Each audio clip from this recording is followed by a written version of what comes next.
Bismillahirrahmanirrahim. Assalamualaikum warahmatullahi wabarakatuh. Innal hamdalillah nahmaduhu wa nasta'inuhu wa nastaghfiruh wa na'udzu billahi min sururi anfusina wa min sayyiati a'malina. May yahdihillahu fala mudhillalah wa may yudlil fala hadiyalah. Asyhadu an la ilaha illallah wahdahu la syarikalah wa asyhadu anna Muhammadan abduhu wa rasuluhu la nabiyya ba'dah. Allahumma sholli wa sholli wa barik ala Muhammad wa ala alihi wa sahbihi ajmain, amma ba'du. Terus kita bersyukur kehadirat Allah Subhanahu wa taala yang tidak henti-hentinya memberikan nikmat anugerah taufik dan hidayahnya kepada kita semua, sehingga di pagi hari ini kita masih diberi kesempatan untuk bisa hadir di majelis yang mulia ini. Salawat dan salam semoga tercurah kepada junjungan kita Nabi Muhammad Sallallahu Alaihi Wasallam. Kulsuk pagi ini mengambil judul akhlak yang agung. Akhlak, ya, perilaku. Karena begitu banyak orang menggunakan standar dalam melihat akhlak baik buruknya seseorang, itu dengan keramahannya, dengan dermawannya, dengan suka membantu, itu dikategorikan pertanda baiknya akhlak, atau pertanda baiknya seseorang. Ya, sebenarnya mengkategorikan seperti itu boleh-boleh saja.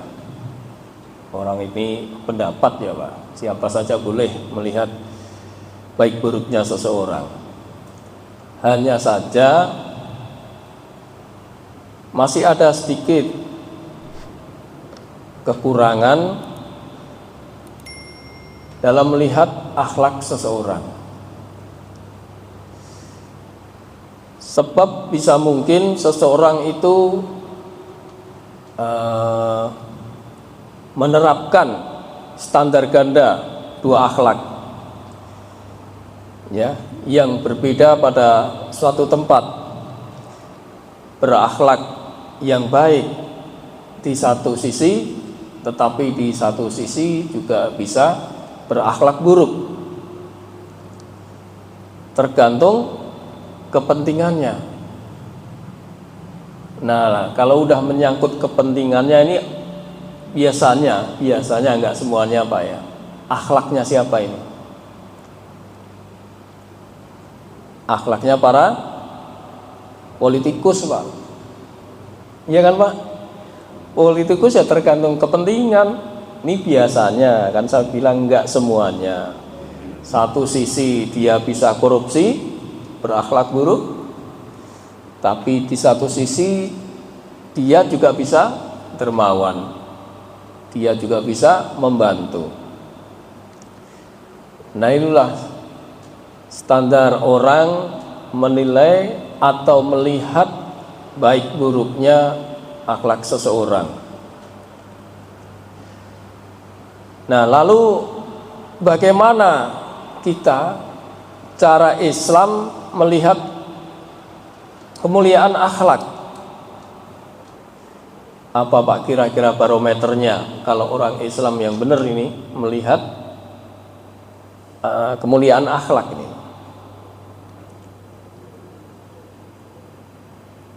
Tentu barometernya sebagai muslim mestinya kita melihat uswatun hasanah. Laqad kana Rasulullahi uswatun hasanah. Laqad kana fi Rasulillahi uswatun hasanah. Sungguh telah ada pada diri Rasulullah itu suri tauladan. liman kana yarjullah wal yaumal akhir wa dzakaraha katsira, yaitu bagi orang-orang yang mengharapkan rahmat Allah dan kedatangan hari kiamat dan yang banyak mengingat Allah. Ya, Al-Ahzab ayat 21. Ayat 21.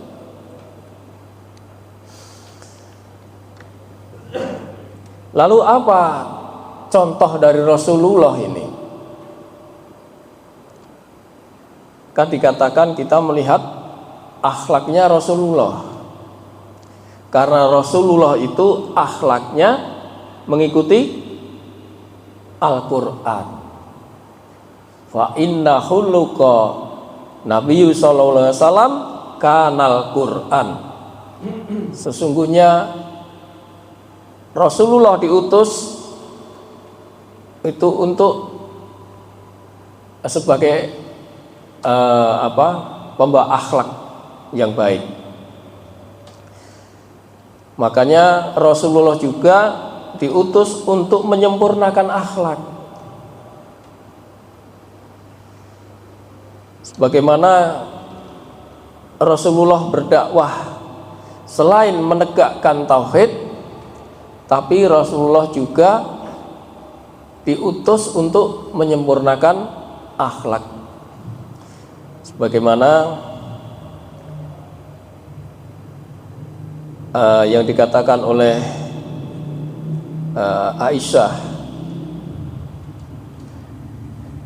dari Rasulullah SAW, bu'istu li utammima sholihal akhlak. Aku diutus untuk menyempurnakan akhlak yang mulia. Di surat Al-Hakim.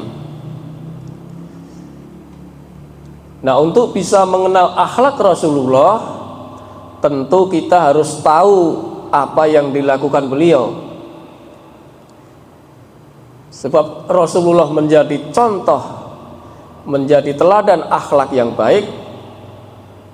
Tapi kita kalau mau mengikuti harus tahu apa yang dilakukan oleh beliau. Ini kalau Bapak sering buka-buka kitab itu mengenai akhlak Rasulullah, itu ada di Syama'il Muhammad, Pak. Buku Syama'il Muhammad itu disusun oleh Imam At-Tirmizi. Itu sangat bagus sekali. Walaupun saya juga belum punya. Dulu kayaknya pernah punya, cuman nggak tahu kemana nih. Barangkali dipinjam lupa. Itu di situ dikatakan banyak di kitab itu mengenai akhlak Rasulullah, baik dari penampilannya, tutur katanya, kemudian ya banyak sekali ya. Untuk itu mudah-mudahan kita bisa bersama-sama untuk meneladani Rasulullah SAW. Kita berusaha ya Pak ya, walaupun berat, jauh Pak kita sama Rasulullah jauh, tapi paling tidak kita ada usaha Pak. Saya mewasiatkan pada diri saya sendiri dan para jamaah sahabat, mudah-mudahan kita bisa meneladani Rasulullah SAW. Karena cinta terhadap Rasulullah tidak bisa tumbuh bila tidak mengenal sosoknya. Maka jadikanlah Rasulullah itu sebagai idola, Pak, sebagai panutan kita. Rasulullah telah mempercontohkan akhlak yang mulia terhadap keluarganya. Khairukum li ahlihi wa anna khairukum li ahli. Sebaik-baik kalian adalah yang paling baik terhadap keluarganya. Sebaik-baik kalian adalah yang paling baik terhadap keluarganya. Dan kata Rasulullah, wa ana khairukum li ahlihi, dan aku adalah yang paling baik di antara kalian terhadap keluargaku. Hadis riwayat Tirmizi. Kalau kita amati, kita cermati hadis tersebut terdiri dari dua bagian, Pak. Pertama, penjelasan tentang barometer tadi, Pak, barometer akhlak, yaitu berbuat baik kepada keluarganya. Yang kedua yaitu tentang siapa yang pantas dijadikan panutan, yaitu Rasulullah SAW. Nah, contoh konkretnya apa ini, Pak?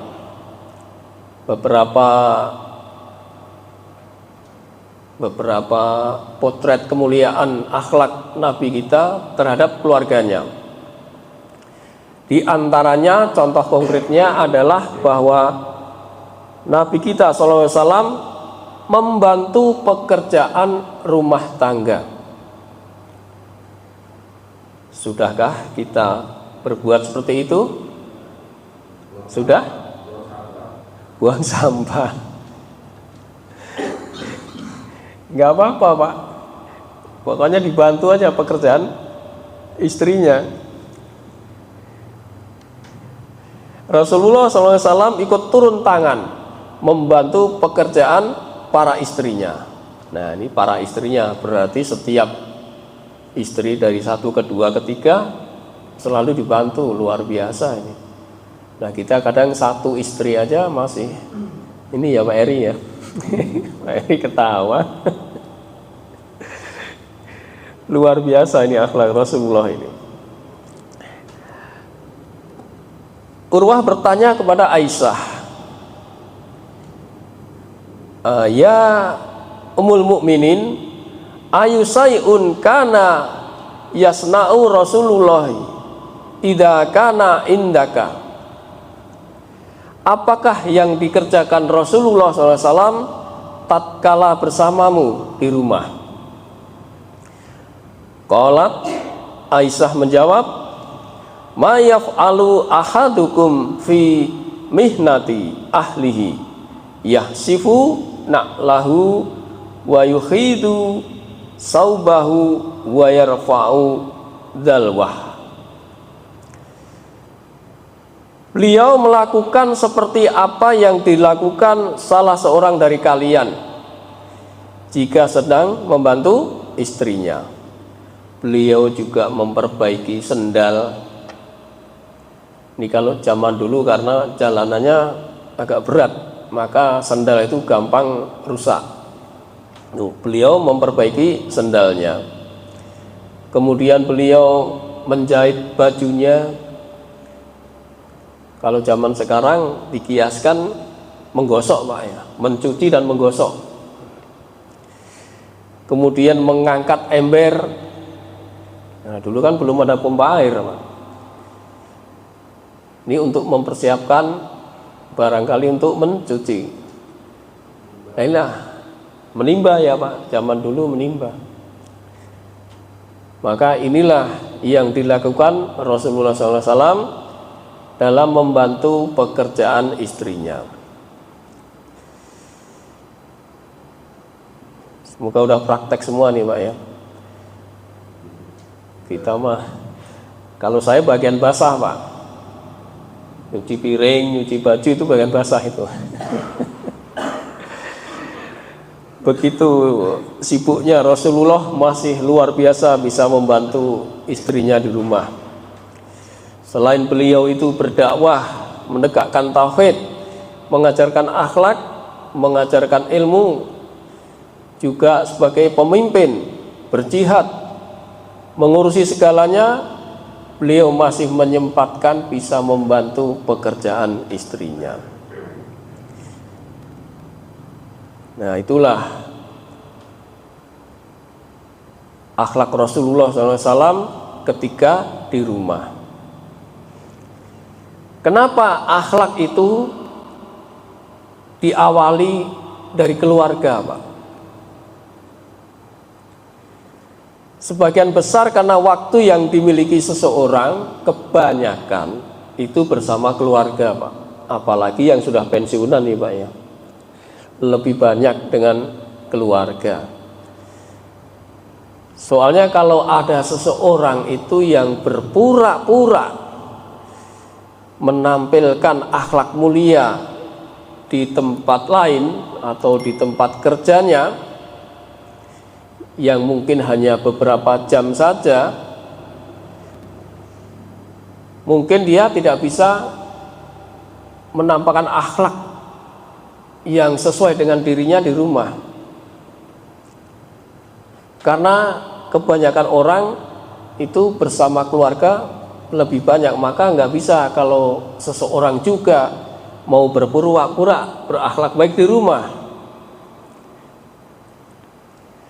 Ketika berada di tempat kerja pun atau di satu tempat yang lain pun, seseorang itu bisa, atau ketika berkenalan lah dengan orang itu, dia bisa menutupi sifat aslinya,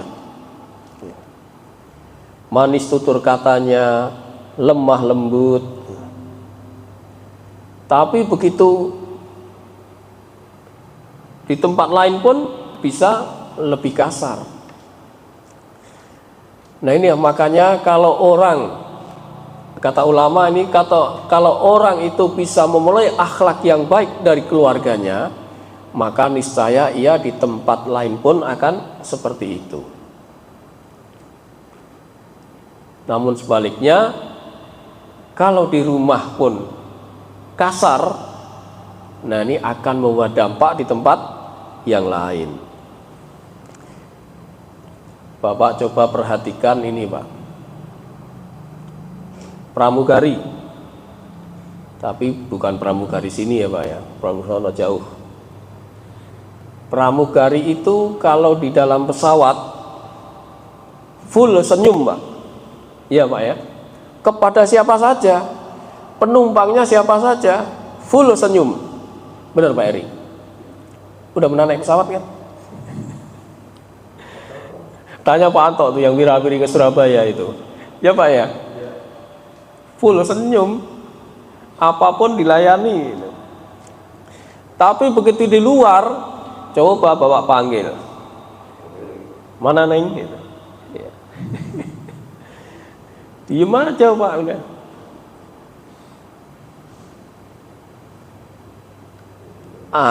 Ada juga Pak jenderal.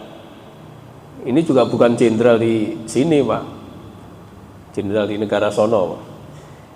Itu juga kalau di kantornya, di tempat kerjanya bisa tegas, keras, bahkan bisa bengis Pak.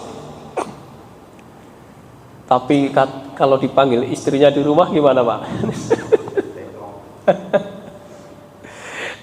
Kalau kata orang Jawa delek-delek itu Pak ya. Ya.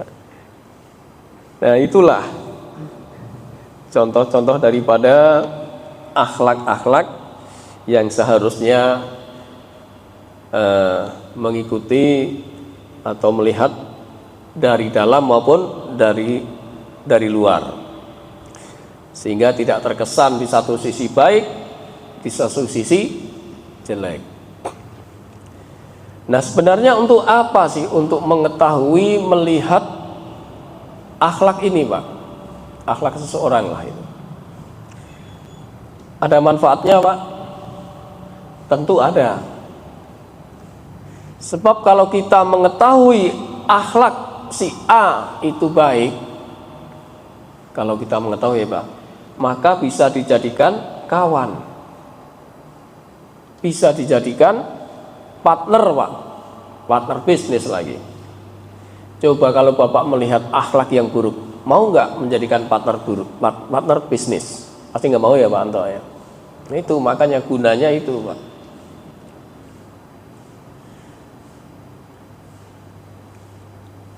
Lalu bagaimanakah halnya dengan orang yang berakhlak mulia karena Allah, bukan karena kepentingan Pak? Maka ini akan terus menerus menerapkan dalam sikon, situasi dan kondisi apapun. Maka seseorang itu diperintahkan untuk bertakwa dimanapun berada. Ittaqillah hai tsumma kunta. Bertakwalah kepada Allah dimanapun kamu berada. Nah, dalam Islam akhlak mengacu kepada perilaku, sikap, atau juga moralitas. Tata krama juga, itu semua adalah bentuk ajaran Islam. Akhlak ini bagian penting dari ajaran Islam yang melibatkan hubungan antar sesama manusia dan kepada Allah Subhanahu wa taala. Nah, kita ini sekarang sedang prihatin kalau kita mengamati seolah-olah atau mungkin benar itu adanya kecenderungan terdegradasinya moral, Pak ya. Benar nggak, Pak? Karena kalau ini moral itu terdegradasi, maka efeknya membuat akhlak itu menjadi rendah, adabnya menjadi buruk dalam bermasyarakat. Makanya sebisa mungkin kita mengambil contoh yang baik, yaitu dari Rasulullah SAW. Saking mulianya akhlak Rasulullah ini, Rasulullah digelari khulukun azim, akhlak yang agung. Itu Allah berfirman di surat Al-Qalam. Al-Qalam ayat surat berapa, Pak? Al-Qalam surat 68 ayat 1 sampai 4. A'udzubillahi minasyaitonirrajim. Bismillahirrahmanirrahim. Nun wal qalami wa ma yasturun. Nun, demi pena yang apa mereka tuliskan. Ma anta bi ni'mati rabbika bimajnun. Dengan karunia Tuhanmu, engkau Muhammad bukanlah orang gila. Wa innalaka la ajron ghairu mamnun. Dan sesungguhnya engkau pasti mendapat pahala yang tidak terputus. Wa innaka la'ala khuluqin azim. Dan sesungguhnya engkau benar-benar berbudi pekerti yang luhur. Ini terjemahannya berbudi pekerti yang luhur. Khuluqun azim. Jadi akhlak yang agung. Nah, menurut ulama surat ini turun sebenarnya untuk menghibur dan meyakinkan Nabi SAW. Mengapa Nabi dihibur? Ini yang menghibur Allah, Pak. Karena ia difitnah sebagai orang gila. Maka dikatakan ma anta bi nikmati rabbika bimajnun. Engkau bukan orang gila. Dihibur sama Allah dan engkau mendapatkan pahala yang tidak terputus. Dan sesungguhnya engkau adalah manusia yang berakhlak agung. Padahal khulukun, padahal azim itu adalah sifat Allah, Pak. Kalau Bapak teliti, ada itu di sifat Allah, yaitu mengenai 90 Asmaul Husna itu, Pak. 99 sifat Allah. Azim ini gelar yang sangat agung yang disematkan kepada Rasulullah SAW. Maka ini luar biasa bagi Rasulullah, kedudukannya sangat tinggi di sisi Allah Subhanahu wa taala. Nah, inilah gunanya akhlak sebagai penghubung antara manusia dengan Allah dan manusia dengan manusia. Nah, mengenai akhlak yang agung ini ada pesan dari Rasulullah SAW kepada Abu Hurairah. Walaupun tidak spesifik ucapan itu mengenai akhlak, tapi dampak dari pesan ini mengenai akhlak. Kita bagikan dulu ya Pak ya.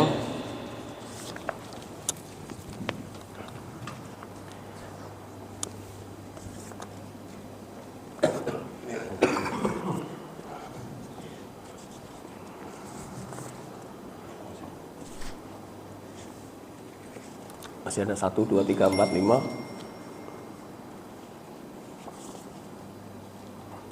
Tidur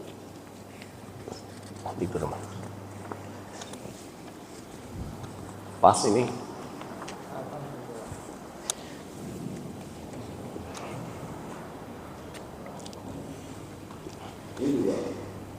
Iya, A, B, dan B itu Pak. Kita buka yang A dulu Pak, hadis nomor 1. Itu mengenai pesan Rasulullah SAW kepada Abu Hurairah.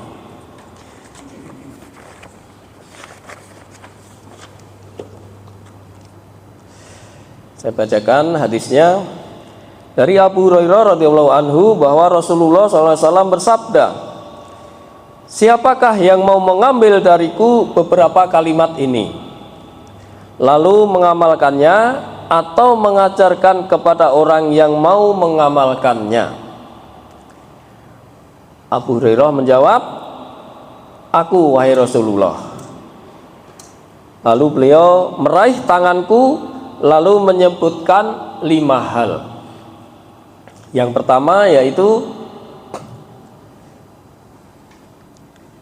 Pak, ittaqil maharima takun a'badan nas. Itu yang dibut itu Pak, yang digaris. Peliharalah dirimu dari apa-apa yang diharamkan oleh Allah. Niscaya kamu akan menjadi ahli ibadah. Nah, ini mengenai akhlak hubungan dengan Allah. Jadi kalau menjauhi haram, niscaya akan menjadi ahli ibadah. Saya yakin kalau di sini udah jauh dari haram Pak, insya Allah menjadi ahli ibadah.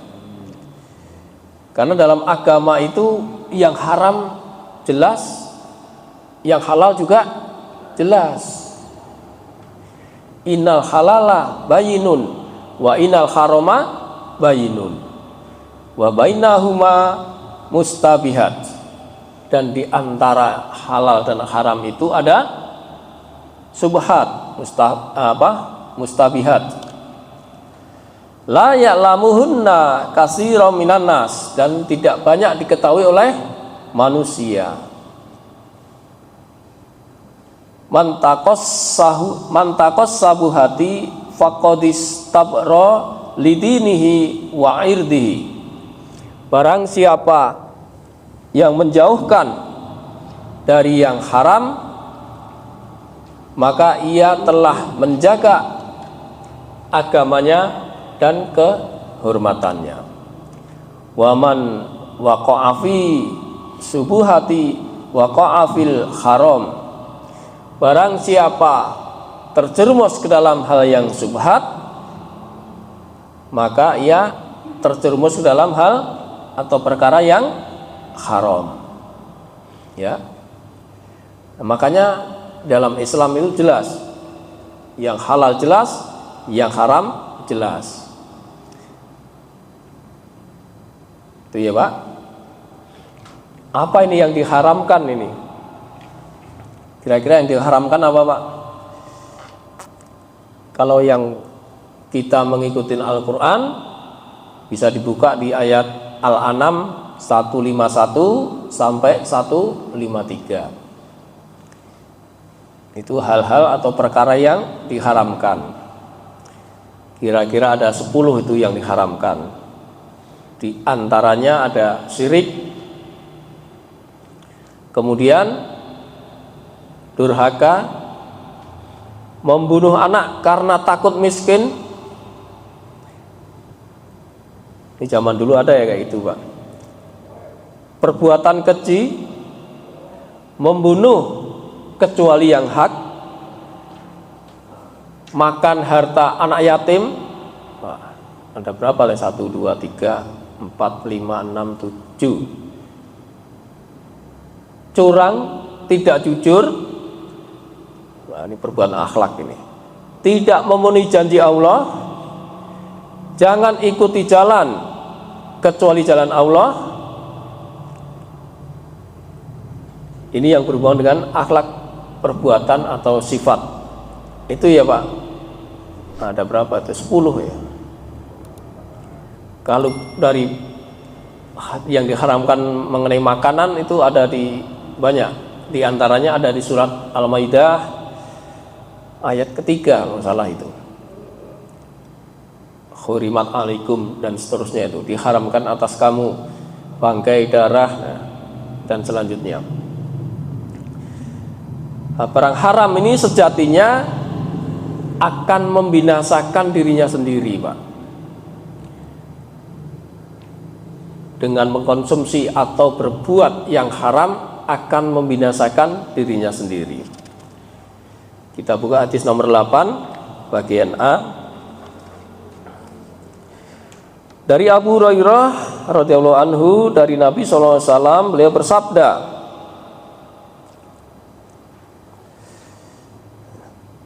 apa ini? Ijtanibu sab'al mubiqat. Jauhilah 7 perkara yang membinasakan. Para sahabat bertanya, wahai Rasulullah, apa saja 7 perkara yang membinasakan itu? Beliau bersabda, 1, menyekutukan Allah. Ini sama dengan ayat tadi ya Pak ya, yaitu menyekutukan Allah atau syirik, sihir, membunuh jiwa dan seterusnya. Ya, bersama Pak. Nah, itulah yang diharamkan. Kalau kita bisa menjauhi yang haram ini, maka kata Rasulullah, niscaya kalian akan menjadi orang ahli ibadah. Itu yang pertama. Yang kedua, yaitu yang kedua tadi apa? Warda bima qasama Allahu laka takun agnan nas. Itu ya Pak Anto ya. Ridholah terhadap segala sesuatu yang Allah berikan kepadamu, niscaya kamu akan menjadi orang yang paling kaya. Dikasih sedikit, alhamdulillah. Dikasih banyak, bersyukur.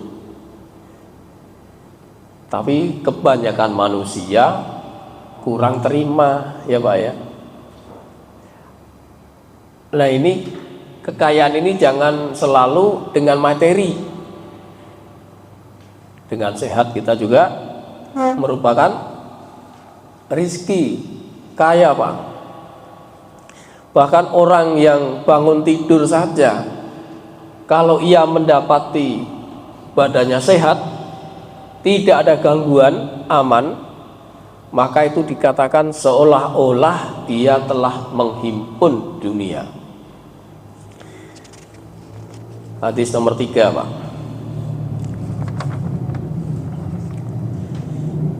Hadis nomor 3 dari Salamah bin Ubaidillah bin Mishan al-Asy'ari, dari ayahnya dia berkata, Rasulullah SAW bersabda, man ambaha minkum mu'afan fi jasadihi aminan fi sirbihi indahu qutu yaumihi faka'annama khizat lahud dunya. Ya Pak, barang siapa di pagi hari tubuhnya sehat, aman jiwanya, dan memiliki makanan pokok pada hari itu, maka seolah-olah dunia telah dihimpun untuknya. Hadis riwayat Tirmizi dan Ibnu Majah.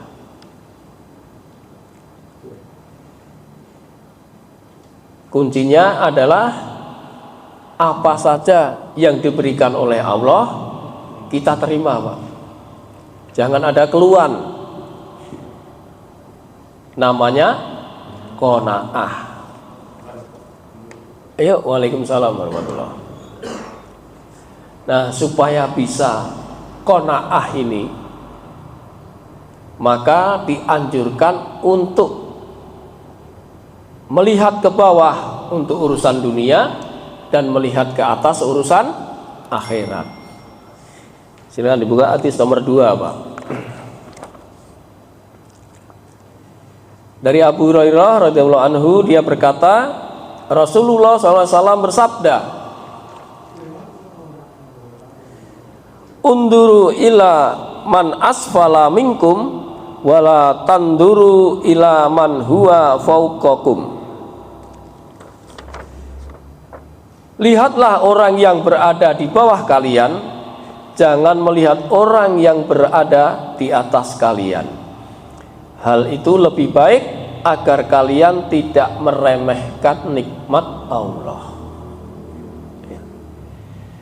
Jelas bahwa semua yang diberikan oleh Allah adalah satu kenikmatan, maka perlu kita syukuri, kita terima.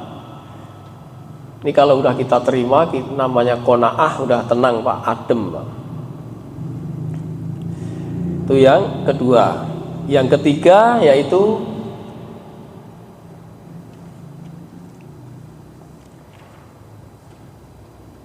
berbuat baik kepada tetanggamu, Pak, ya.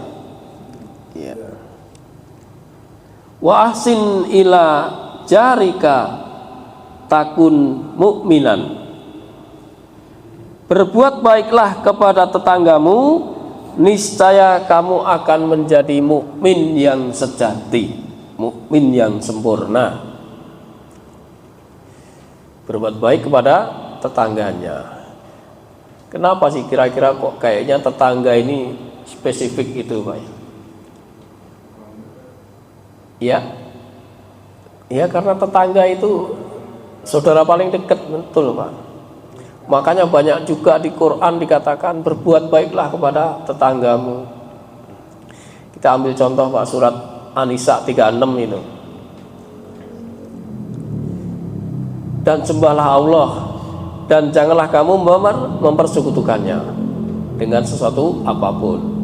Dan berbuat baiklah kepada orang tua, karib kerabat, anak yatim, orang miskin, tetangga dekat dan tetangga jauh.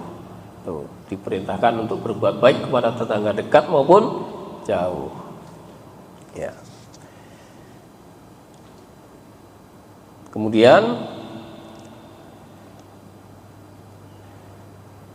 mengenai tetangga ini kita bisa melihat di hadis nomor 9, Pak. Kita habisin, Pak.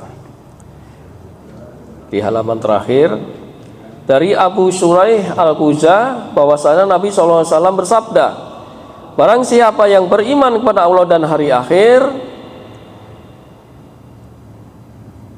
fal yahsin ila jarihi wa man kana yu'minu billahi wal yaumil akhir fal yukrim dha'ifahu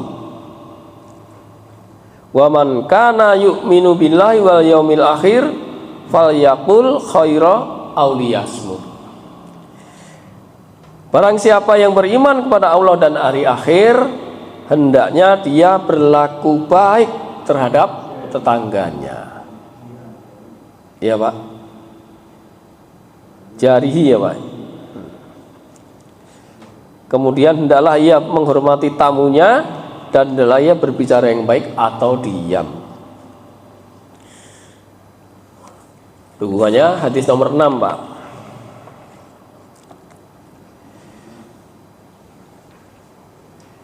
Ini juga mengenai tetangga, itu bahwa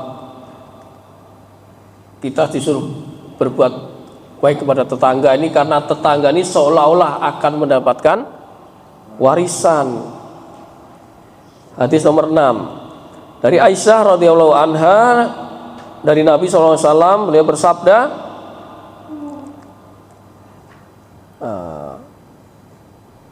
apa ini Pak? Mazala kecil ya. Mazala yusini Jibril bil jari hatta tonantu annahu sayuwarisu ya. Jibril senantiasa mewasiatkan kepadaku untuk berbuat baik terhadap tetangganya, sehingga aku mengira tetangga juga akan mendapatkan harta waris. Ya ini mesti kasih lampu nih, kurang terang ini. Ya, itu mengenai berbuat baik kepada tetangga. Karena kalau kita sedang kena musibah, kesusahan, paling juga tetangga yang paling dekat yang bisa menolong. Nah, kemudian yang keempat, cintailah manusia sebagaimana kamu mencintai dirimu sendiri. Mana nih Pak? Wa ahibba linnasi ma tuhibbu linafsika takun musliman.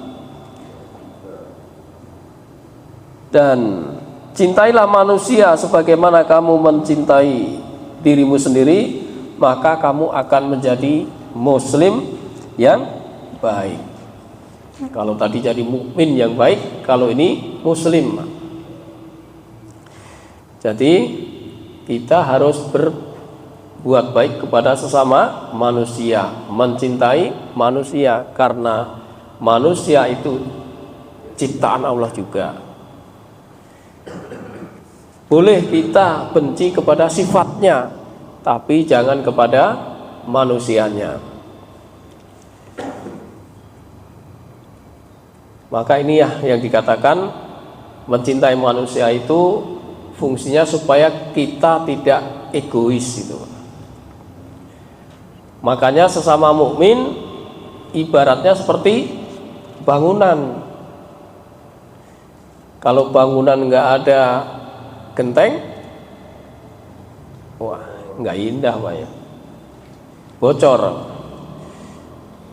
Saling menguatkan, antara bangunan itu saling menguatkan, saling memperindah. Kita bisa lihat di hadis nomor 10 Pak. Hadis nomor 10 yang B.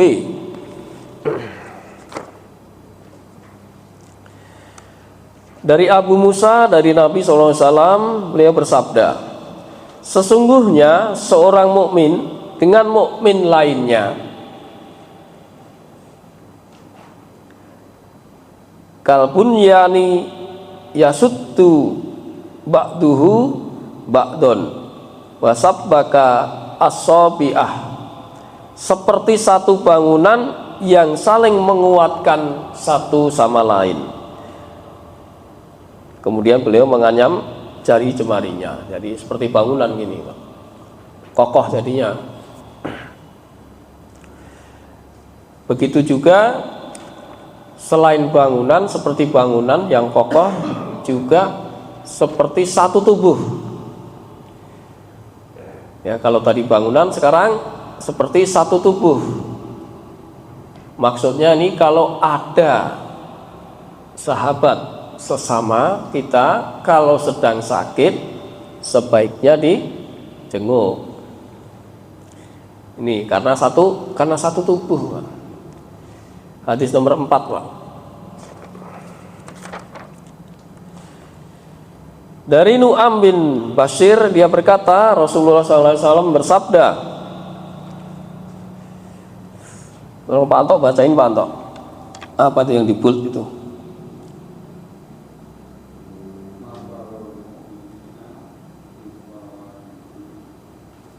Watara khumihim,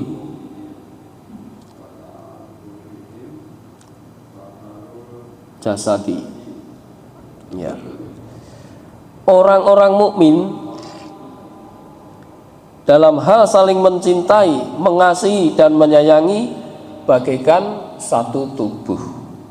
Apabila ada salah satu anggota tubuh yang sakit, maka seluruh tubuhnya akan ikut terjaga atau merasakan. Jadi itulah gunanya sesama muslim itu saling menguatkan, sehingga kalau ada salah satu sahabat muslim kita yang kena musibah, sebisa mungkin kita bisa membantu. Kalau ada yang sakit, sebisa mungkin kita bisa menengok untuk menggembirakan, Pak, memberi semangat. Itu, Pak, ya. Yang terakhir nomor 5, yaitu jangan banyak tertawa.